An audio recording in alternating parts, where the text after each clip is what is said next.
Hello बच्चों, मैं प्रकाश आज आपके लिए कहानी लेकर आया हूँ।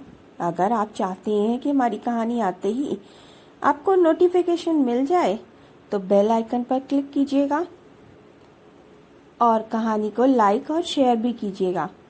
तो चलिए कहानी शुरू करते हैं। पिछले भाग में हमने देखा कि चंद्रभान को नारंग नाम का अश्व मिल चुका है। अब नारंग रक्ताश्व नाम के लाल रंग के घोड़े के पीछे गए हैं। कुछ ही समय में वे भारत के दक्षिण पश्चिम में स्थित विजयपुर नाम के नगर के मुख्य द्वार पर पहुंच गए। नारंग उन्हें वहां छोड़कर जंगल में चला गया। चंद्रभान अब तक अद्भुत अश्वों का व्यवहार समझ ही चुके थे, इसलिए बिना सवाल किए ही नगर में प्रवेश कर गए। इस नगर में अजनबियों को शीघ्र प्रवेश नहीं मिलता था। पहरेदारों ने उनका परिचय जानना चाहा और ये भी जानना चाहा कि वहां आने का कारण क्या है। चंद्रभान ने उन्हें अपना असली परिचय नहीं दिया और न ही आने का असली प्रयोजन बताया, क्योंकि दिव्य अश्वों के विषय में तो वो किसी को नहीं बता सकते थे। इसलिए उन्होंने एक वैद्य के रूप में अपना परिचय दिया, जो जड़ी बूटियों की तलाश में और नई औषधियों के अध्ययन के लिए नगर नगर जाकर ज्ञान अर्जित करता है। ये सुनकर पहरेदारों ने उन्हें खुशी खुशी न सिर्फ नगर में प्रवेश करने दिया, बल्कि उन्हें अपने राजा के समक्ष भी ले गए। उनके राजा थे समरकांत। समरकांत ने पूछा, महात्मन, आप किस राज्य से आए हैं? महाराज, मैं उदयपुर नामक उत्तर भारतीय राज्य से हूँ। मैंने दक्षिण भारतीय जड़ी बूटियों और औषधि विज्ञान के बारे में बहुत सुना था। जिज्ञासा और कौतूहलवश ज्ञान अर्जित करने आया हूँ। तुम तो बहुत युवा हो। इतनी कम उम्र में तुमने अपना लक्ष्य निर्धारित कर लिया। यह देखकर हम प्रभावित हुए। तुम्हारा स्वागत करने के साथ साथ हम तुम्हें राज अतिथि के रूप में राजमहल में स्थान देते हैं। हमारे विद्वानों से औषधि विज्ञान का ज्ञान अर्जित करो और जब तक चाहे तब तक यहाँ रहो। धन्यवाद महाराज, मैं आपका सदा आभारी रहूंगा। परंतु तुम्हारे पास एक तलवार भी है। इससे यह पता चलता है कि तुम तलवार चलाना भी जानते हो। चंद्रभान की दिव्य तलवार उनकी कमर पर लटक रही थी। उसकी ओर इशारा करके समरकांत ने संदेह से पूछा, जी महाराज, मैंने तलवार चलानी भी सीखी है, पर इसमें इतना निपुण नहीं हूँ। ये तो मात्र आत्मरक्षा के लिए रखता हूँ। तलवार चलाने में मैं किसी बालक से भी कम निपुण हूँ। चंद्रभान ने स्पष्ट झूठ बोला। समरकांत हंसने लगे। हा, यह भी हम किसी दिन देखेंगे कि तुम कितनी अयोग्यता से तलवार चलाते हो। हंसते हंसते अचानक वो गंभीर हो गए। हम तुमसे एक समस्या पर भी विचार करना चाहते हैं। जी महाराज, यह तो मेरा सौभाग्य है कि आपने मुझे इस योग्य समझा। हमारी पुत्री मंदाकिनी एक अनजान रोग से ग्रसित है। उसका स्वास्थ्य लगातार गिरता जा रहा है। हमारे राज्य के सभी विद्वान हार गए हैं। हमने दूसरे राज्यों से भी वैद्य बुलवाए, परंतु वे भी इस रोग का पता नहीं लगा सके हैं। वह कुछ दिनों के लिए तो स्वस्थ दिखती हैं, परंतु शीघ्र ही पुनः मलिन पड़ जाती हैं। हम चाहते हैं आप भी एक बार उनका निरीक्षण कर लें। कदाचित आगे के शब्द आह के रूप में ही निकले। मैं पूरा प्रयास करूंगा महाराज। चंद्रभान जड़ी बूटियों और रोगों का सामान्य ज्ञान तो रखते थे, परंतु अब तो अपने झूठ में वो खुद ही फंस गए थे। उन्हें और कोई जवाब सूझ ही नहीं रहा था। समरकांत ने फिर कहा, तो ठीक है, फिर चलते हैं और आपको आपकी रोगिणी से मिलवाते हैं। वैसे एक और सवाल पूछना था। पुत्र, शरीर से तो तुम बहुत ही बलवान दिखते हो, किसी क्षत्रिय के समान। क्या तुम हमारा अर्थ है कि क्या तुम सत्य में ब्राह्मण हो? लगता है महाराज आप मेरी तलवार के कारण मुझ पर शंका कर रहे हैं। यदि आप चाहें तो इसे अपने पास रख सकते हैं। चंद्रभान ने आदर के साथ तलवार उनकी तरफ बढ़ाई। नहीं पुत्र, तुम तो हमें गलत समझ बैठे। हमारे राज्य में इन दिनों अनेक संकट मंडरा रहे हैं, इसलिए कुछ ज्यादा ही सावधानियां बरती जा रही हैं। पर तुम पर संदेह करने का तो हमारा मन अनुमति ही नहीं दे रहा। तलवार तुम अपने पास ही रखो। चंद्रभान की पीठ थपथपाकर राजा ने कहा। चंद्रभान के उनके विनम्र और मैत्रीपूर्ण व्यवहार से अभिभूत हो उठे और उन्हें इस बात का पछतावा होने लगा कि उन्होंने उनसे अपना परिचय छुपाया है। चंद्रभान ने कहा, धन्यवाद महाराज, यह तो आपका विशाल हृदय है। मैं इस आदर के योग्य तो नहीं था। मैं तो बस एक साधारण जिज्ञासु युवा मात्र हूँ। फिर भी आपने मुझे इतना सम्मान दिया। मुझसे जो हो सका इस राज्य की समस्या दूर करने के लिए अवश्य करूँगा। एक कक्ष के सामने पहुंचकर वो लोग रुक गए। दासी राजकुमारी को उनके आने की सूचना देने गई और वापस आकर उसने उन्हें अंदर जाने के लिए सहमति दी। राजकुमारी ने आगे बढ़कर दोनों को प्रणाम किया। समरकांत ने कहा, पुत्री, हम उदयपुर के वैद्य के साथ आए हैं। यद्यपि ये युवा हैं, परंतु अपने कार्य में कुशल हैं। समरकांत ने नाहक ही उनकी प्रशंसा कर दी। यद्यपि अभी तक चंद्रभान ने अपने औषधि ज्ञान का उदाहरण नहीं दिया था। चंद्रभान को लगा कि महाराजा कारण ही उनकी ज्यादा प्रशंसा कर रहे हैं। वो झेप गए। चंद्रभान ने फिर राजकुमारी को देखा। वह अत्यंत रूपवती थी। अस्वस्थ होने के कारण उनका चेहरा थोड़ा मलिन पड़ गया था, परंतु रूप में कोई कमी नहीं आई थी। चंद्रभान सब कुछ भूलकर उनकी सुंदरता निहारते मूर्त बने खड़े रहे और अनेक विचार उनके मन में आने लगे। वाह, इस मलिन चेहरे पर भी इतना तेज, इतना सौंदर्य बिखरा पड़ा है। तो यदि स्वस्थ होती तो कदाचित ब्रह्मांड ही कम पड़ जाता इस सौंदर्य को संभालने के लिए। काश मैंने स्वयं को वैद्य न बताकर क्षत्रिय बताया होता। जीवन में पहली बार मुझे किसी से प्रेम हो गया है। प्रथम दृष्टया प्रेम। ईश्वर ने धरती का सारा सौंदर्य मानो इस स्त्री को सौंप दिया है। यह भी नहीं सोचा कि संसार में और भी तो स्त्रियां हैं।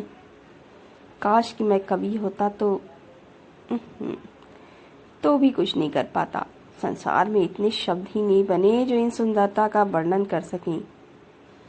चंद्रभान के मस्तिष्क में अनेक विचार आ रहे थे और जा रहे।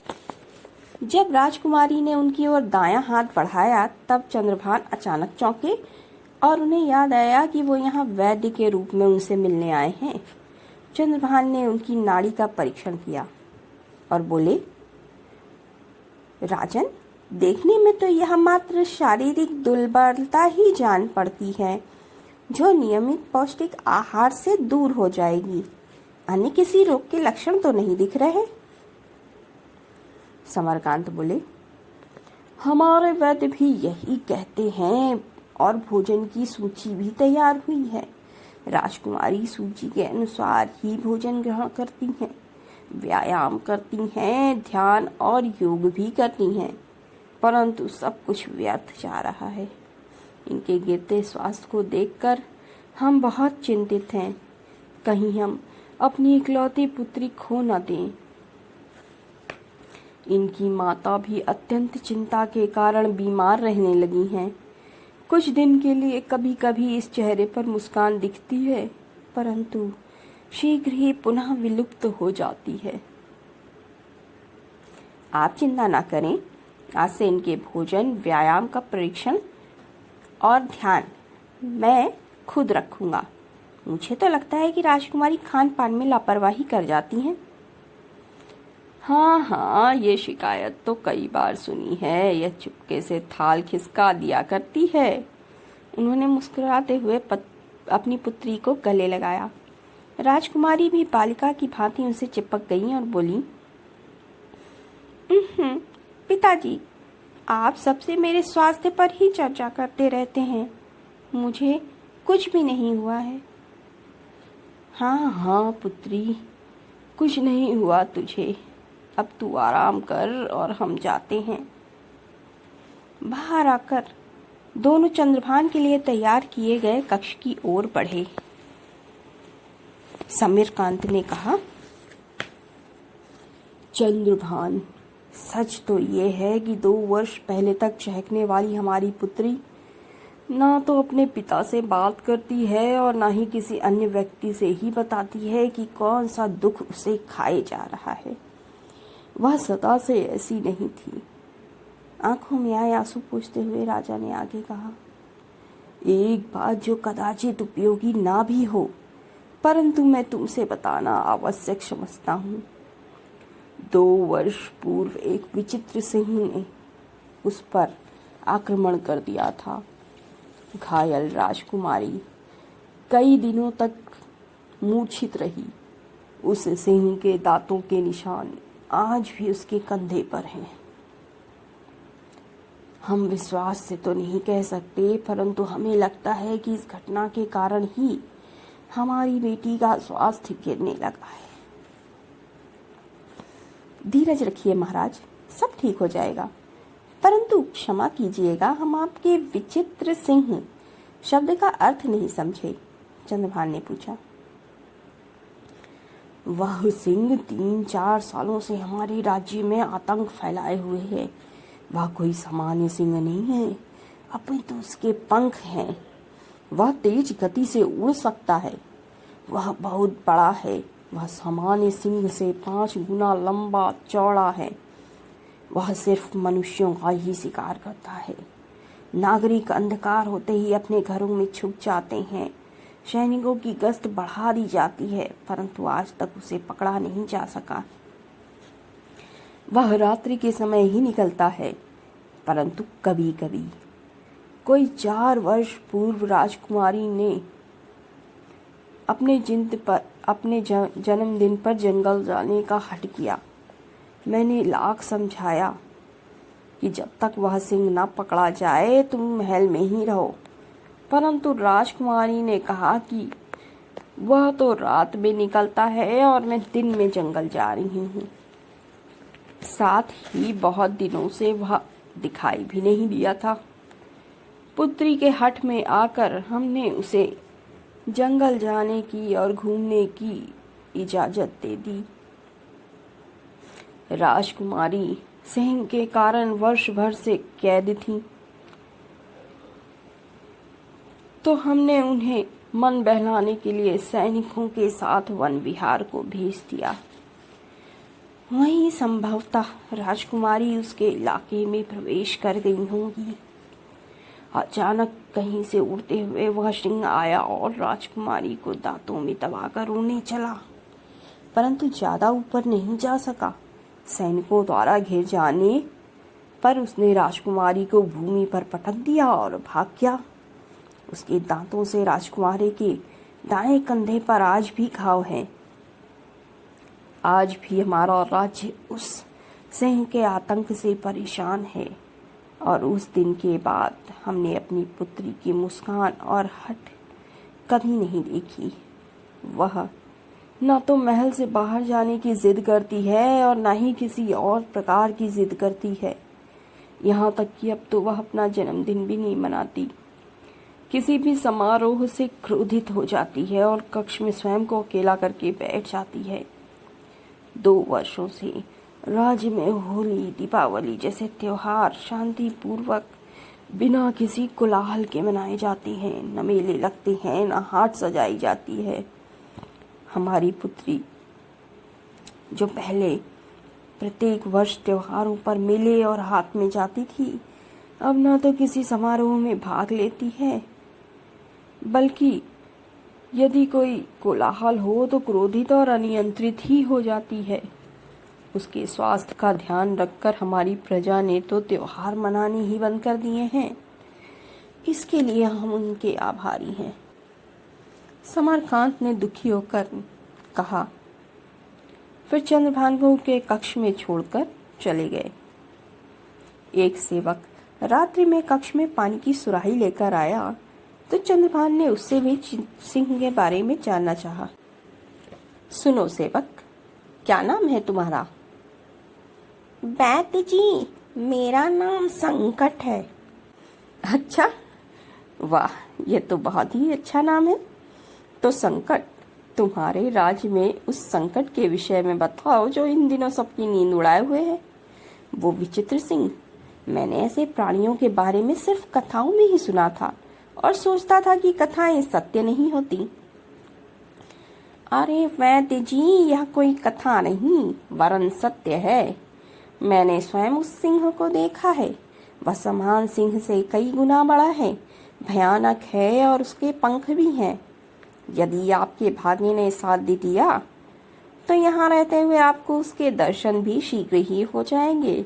वह मात्र नर मांस ही खाता है। कोलाहल उसे बिल्कुल रास नहीं आता। तीर तलवार तो उस पर प्रभाव ही नहीं डालते। वह सिर्फ अग्नि व कोलाहल से ही भय खाता है। इसीलिए उसे भगाने के लिए लोग मशाल लेकर कोलाहल करते हुए दौड़ते हैं तो वह व्याकुल होकर भाग जाता है।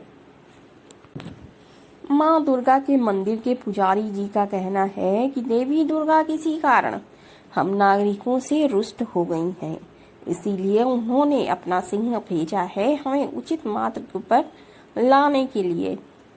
और यही कारण है कि नगरवासी दिन और रात दुर्गा माता की उपासना करते हैं। वह सेवक इतना कहकर जाने को हुआ तो चंद्रभान को फिर कुछ याद आया। सुनो, इसी सिंह ने राजकुमारी को घायल किया था। तुम इस विषय में क्या जानते हो? वैद्य जी, राजकुमारी को जिस सिंह ने घायल किया था वह तो कोई और था। वह तो और भी भयानक था और वह उज्जवल वर्ण का था। यह तो उसके आकार से छोटा है और किसी सामान्य सिंह के समान रंग का है। वह उज्जवल सिंह तो अब दिखाई ही नहीं देता। अवश्य माँ दुर्गा ने उसे वापस बुला लिया है। 2 वर्ष तक उसका आतंक छाया रहा, फिर यह दूसरा सिंह आ गया। हमारे पंडित जी का कहना है कि माँ दुर्गा के पास उनकी 8 भुजाओं के समान ही 8 प्रकार के सिंह हैं और वो बारी बारी उन्हें हमें सबक सिखाने के लिए भेज रही हैं। यह सिंह भी 2 वर्ष से नगर पर संकट बनकर मंडरा रहा है। अब जाने वह कौन सा भयानक जीव और देखना बाकी रह गया है। अपना सिर इधर उधर हिलाता वह बूढ़ा संकट धीरे धीरे चला गया। चंद्रभान बड़ी देर तक उस विचित्र सिंह के विषय में सोचते रहे। नींद न आने पर झड़ोके पर खड़े होकर रात्रि का दृश्य निहार रहे थे कि अचानक आकाश में एक विशाल पक्षी उड़ता हुआ उनके सामने से गुजरा। चंद्रभान के पास से वह गुजरा तो उन्होंने पाया कि वह एक सिंह था जो समान सिंह से कई गुना बड़ा था। उसके पंख उससे भी 2 गुने बड़े थे। चंद्रभान अपनी दिव्य तलवार लेकर दौड़े। रास्ते में अनेक सैनिक दिखे जो उसी सिंह की प्रतीक्षा कर रहे थे। उन्होंने चंद्रभान से महल में रहने की प्रार्थना की, पर चंद्रभान कहाँ मानने वाले। उस सिंह की तलाश में वो एक सुनसान रास्ते पर पहुंच गए। जाने किस अंधेरी गली से निकलकर वह सिंह अचानक उनके सामने प्रकट हुआ। उसने अपने पंख समेट रखे थे और चंद्रभान की ओर देखकर गुर्रा रहा था। जैसे ही सिंह ने उन पर छलांग लगाई, चंद्रभान एक ओर हट गए और अपनी दिव्य तलवार से उस पर वार किया, जिससे उसका दाहिना पंजा चिर गया। यह चंद्रभान की दिव्य तलवार का ही असर रहा होगा, वरना सैनिकों के तीर और तलवार तो उसे क्षति पहुंचाते ही नहीं थे। घायल सिंह पुनः चंद्रभान पर झपटा। वो संभल नहीं सके और भूमि पर गिर गए। सिंह उनकी छाती पर पांव रखकर खड़ा हो गया।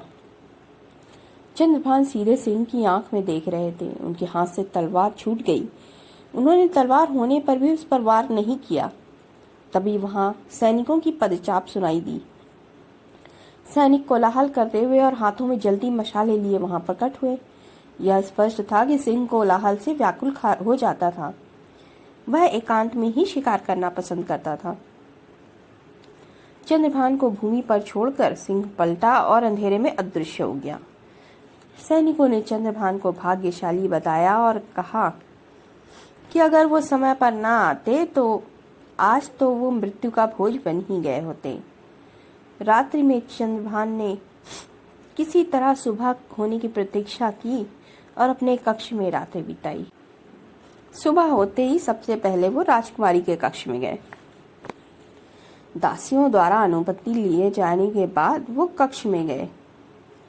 राजकुमारी ने उनके आने का कारण पूछा। चंद्रभान ने कहा, कल रात्रि आप पर वार करने के लिए अपनी भूल की क्षमा मांगने आया हूँ। राजकुमारी ने पहले ही यह उनकी आंखों में पढ़। उन्होंने शालीनता से एक ओर बैठने का इशारा किया और अपना घायल हाथ छुपाने का प्रयास भी बंद कर दिया, जिसे उन्होंने दुपट्टे के पीछे छुपा रखा था। दासियों को जाने का संकेत दिया और उनके जाते ही राजकुमारी ने शांति से बताना शुरू किया। 2 वर्ष पूर्व एक विचित्र सिंह ने हम पर आक्रमण किया था। आपको तो यह पता ही होगा। चंद्रभान द्वारा सिर हिलाए जाने पर वो आगे बोली, मैं 2 दिनों तक मूर्छित रही। मूर्छा टूटने के बाद मेरा स्वास्थ्य नहीं सुधर रहा था। कारण यह था कि मुझे कुछ भी खाना पसंद नहीं आता था। वही चीजें जो खाने में मुझे बहुत पसंद थीं, अब गले के नीचे ही नहीं उतरती थीं। पिताजी के वैद्यों के कहने पर कुछ खा भी लूं तो उल्टी हो जाती थी।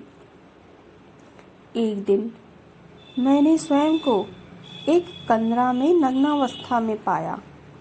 वहां एक मनुष्य का नोच कर खाया गया मृत शरीर पड़ा था। उसी मृत व्यक्ति के वस्त्र लपेटकर मैं गुप्त मार्ग से महल में आ गई। रात की घटना मेरे आंखों के सामने घूम गई। मुझे याद आया कि रात्रि में सांस लेने में परेशानी हो रही थी, सो मैं छत पर स्वच्छ वायु खाने गई थी। दासियों को बाहर रहने के लिए कहा था। मुझे उस समय किसी का साथ अच्छा नहीं लग रहा था। मेरा व्यवहार आक्रामक हो गया था। दासियां भी मुझसे भय खाने लगी थीं, इसलिए उन्होंने भी विरोध नहीं किया। मुझे वहां बहुत बेचैनी हुई। जब आंख खुली तो मैं ठंडी हवा में आकाश में उड़ रही थी।